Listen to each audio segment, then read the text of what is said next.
Shalom, saudara yang saya kasih di dalam nama Tuhan. Pada malam hari ini kita kembali bersama-sama belajar dari satu bagian firman Tuhan. Tetapi sebelumnya, mari kita berdoa. Engkau baik ya Tuhan, pada saat ini kami bersyukur jikalau Tuhan masih memberikan waktu bagi kami untuk kembali bersama-sama membaca dan merenungkan firman-Mu. Tolong kami semua, bahkan jemaat-Mu dimanapun mereka berada. Secara khusus hamba-Mu yang akan membagikan firman Tuhan, Engkau tolong dan berikan hikmat sehingga boleh menyampaikan apa isi hati Tuhan lewat kebenaran firman Tuhan pada malam hari ini. Di dalam nama Tuhan kami Yesus Kristus kami telah berdoa. Amin. Pada malam hari ini sebagai perenungan kita terambil di dalam Markus pasal 12 ayat 41 sampai ayat yang ke-44. Sekali lagi Markus pasal 12 ayat 41 sampai ayatnya yang ke-44. Saya akan bacakan di bawah perikop persembahan seorang janda miskin. Ayat yang ke-41. Pada suatu kali Yesus duduk menghadapi peti persembahan dan memperhatikan bagaimana orang banyak memasukkan uang ke dalam peti itu. Banyak orang kaya memberi jumlah yang besar. Lalu datanglah seorang janda yang miskin dan ia memasukkan 2 peser, yaitu 1 duit. Maka dipanggilnya murid-muridnya dan berkata kepada mereka, "Aku berkata kepadamu, sesungguhnya janda miskin ini memberi lebih banyak daripada semua orang yang memasukkan uang ke dalam peti persembahan. Sebab mereka semua memberi dari kelimpahannya, tetapi janda ini memberi dari kekurangannya, semua yang ada padanya, yaitu seluruh nafkahnya." Demikian jauh pembacaan firman Tuhan. Yang dikatakan berbahagia adalah kita yang membaca, merenungkan dan melakukan firman Tuhan ini di dalam hidup kita hari lepas hari. Saudaraku yang dikasihi oleh Tuhan, di suatu desa, kepala desa mengumumkan bahwa ada rencana untuk melakukan aksi sosial ke pedalaman, di mana di sana mereka sangat membutuhkan minyak tanah, karena bagi mereka minyak tanah cukup mahal dan sangat penting untuk menerangi desa mereka yang masih belum terjangkau oleh aliran listrik. Untuk itu diberi kesempatan kepada seluruh warga untuk bisa menyumbangkan 1 botol minyak tanah. Masing-masing dipersilakan untuk menuangkan di sebuah drum yang ditaruh di balai desa. Seseorang warga, katakanlah namanya Badung, melihat masing-masing menuangkan sebotol ke dalam drum itu. Karena ia merasa malu jika ia tidak menyumbang, maka ia juga mengambil botol bekas kecap yang ada, tapi dia tidak mengisinya dengan minyak tanah, melainkan ia mengisinya dengan air, saudaraku. Dalam hati ia berpikir bahwa tentunya tidaklah terlalu terlihat jika dia memasukkan 1 botol air ke dalam drum itu. Akan tertutupi oleh beratus-ratus botol minyak yang disumbangkan oleh orang-orang yang lain. Apalagi biasanya akan mengumpul di bagian bawah karena berat jenisnya lebih berat daripada minyak tanah. Setelah tiba waktunya, pengurus desa memeriksa isi dari drum tersebut, dan saudaraku betapa kagetnya mereka bahwa separuh lebih dari isi drum itu bukanlah minyak tanah melainkan air. Rupa-rupanya bukan hanya si Badunglah yang punya pemikiran untuk menuangkan air ke dalam drum itu. Banyak yang punya pemikiran yang sama, bahwa dengan ia menuangkan 1 botol itu tidak akan terlihat. Saudara, ketika kita melakukan sesuatu hanya karena motivasi ikut-ikutan atau tidak enak dan malu dilihat orang, maka kita sangat kesulitan untuk bisa memberikan yang terbaik. Bahkan kita bisa berpura-pura memberi, padahal sebenarnya kita memberikan sampah, memberikan sesuatu yang tidak berarti.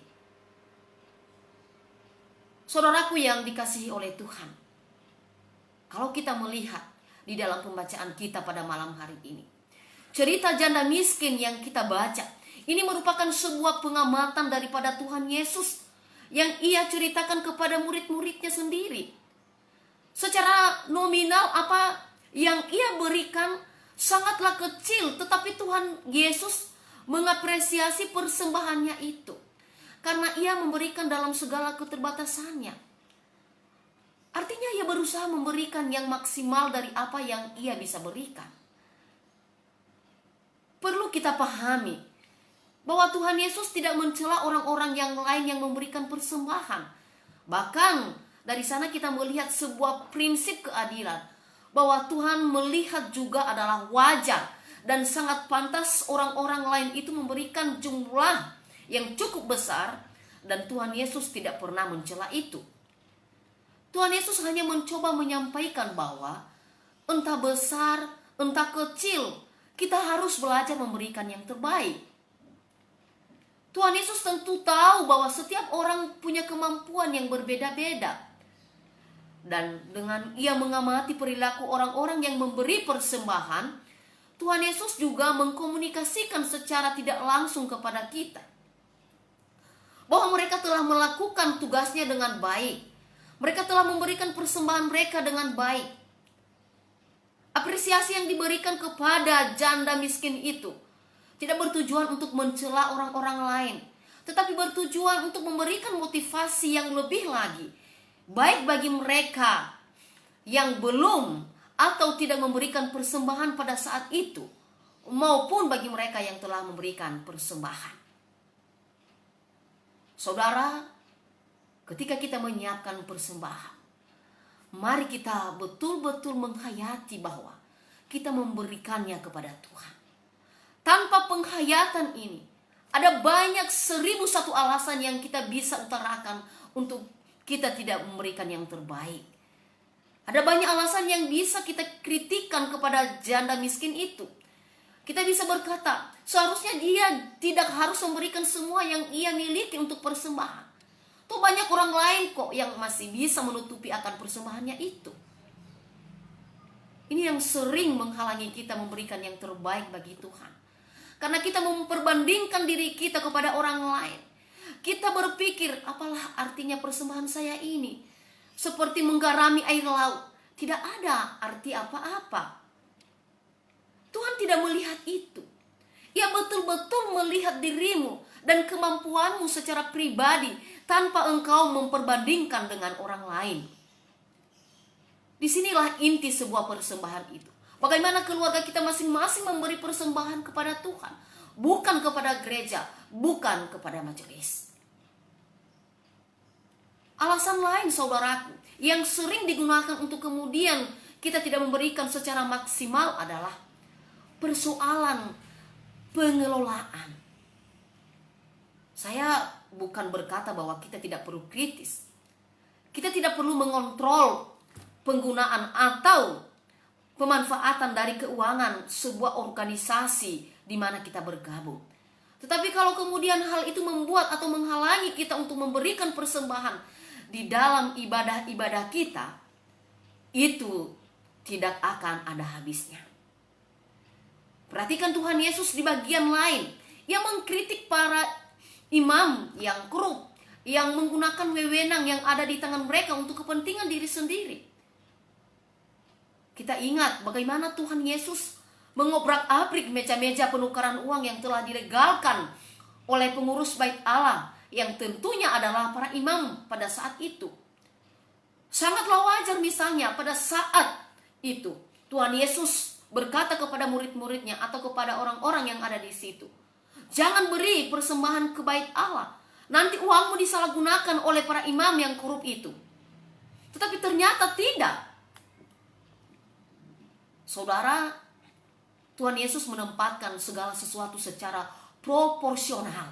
Ia memang mengecam para imam dengan segala sikap mereka yang korup, tetapi itu tidak digunakan dan diterapkan di dalam aspek lain seperti pemberian persembahan. Apakah mungkin uang 2 peser milik janda itu disalahgunakan, atau bahkan karena begitu kecilnya kemudian dilempar begitu saja dan tidak pernah dimanfaatkan? Bisa saja bukan? Tetapi digunakan apapun itu, tidak menjadi persoalan. Itu tetap merupakan persembahan dengan nilai yang sangat besar di hadapan Tuhan. Kenapa? Karena ia diberikan dengan sungguh-sungguh, dengan sangat maksimal oleh si janda miskin tadi.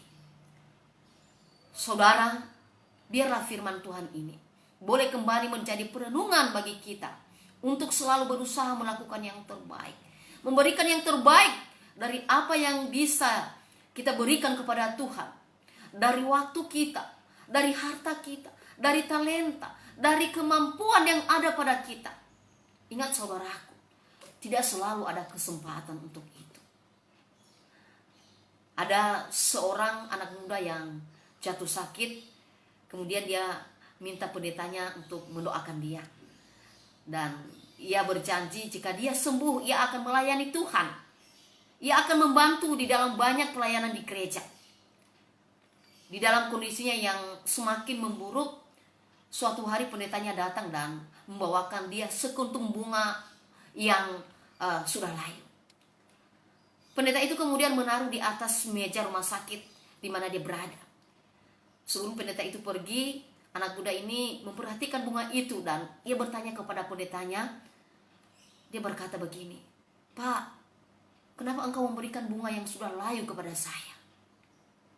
Lalu kemudian pendeta ini menarik nafas, saudaraku, dan memegang pundak dari anak muda ini. Ia berkata, "Saya yakin engkau tidak senang dan mungkin merasa sedih ketika saya memberikan engkau bunga yang sudah layu. Tetapi pernahkah engkau berpikir bahwa Tuhan juga ingin kita memberikan kepadanya sesuatu yang tidak layu? Masih ingatkah kamu ketika kamu remaja, saya minta kamu untuk menjadi pengurus.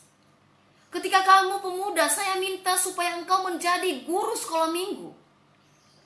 Ketika kamu sudah kuliah, saya minta kamu untuk bermain musik atau membantu bidang multimedia di gereja.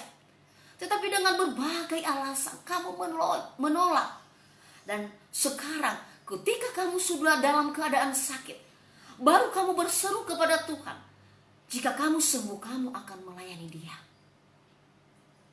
Anak muda, Tuhan menginginkan dirimu yang masih segar, bukan yang sudah layu.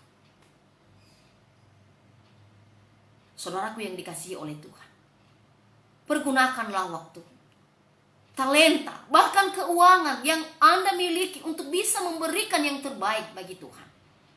Karena tidak selalu ada kesempatan untuk itu. Kiranya Tuhan memberkati firman-Nya. Mari kita berdoa.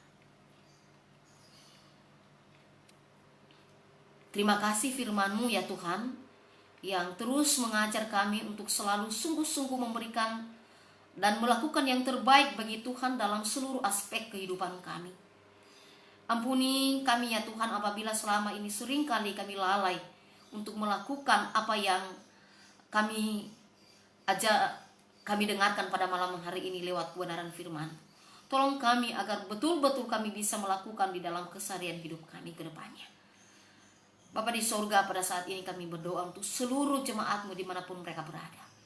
Baik yang ada di rumah atau dimanapun ya Tuhan, Engkau sertai, Engkau tolong. Berkati mereka di dalam keluarga, pekerjaan, bahkan usaha dan kesehatan mereka. Secara khusus kami teringat bagi jemaat-Mu yang sedang sakit ya Tuhan. Kami berdoa untuk orang tua kami, Ibu Sadomi, yang saat-saat ini juga terganggu kesehatan ya Tuhan. Engkau sembuhkan, Engkau pulihkan. Dan juga kami berdoa untuk Ibu Ina Restin. Tuhan, kami mohon mukjizat-Mu untuk nyata di dalam kehidupannya. Berbelas kasihan untuk Ibu Ina Restin ya Tuhan. Engkau datang saat ini untuk merangkulnya ya Tuhan. Untuk ada hadir di setiap hari-harinya ya Tuhan. Engkau berkati keluarga Pak Restin dan anak-anak ya Tuhan.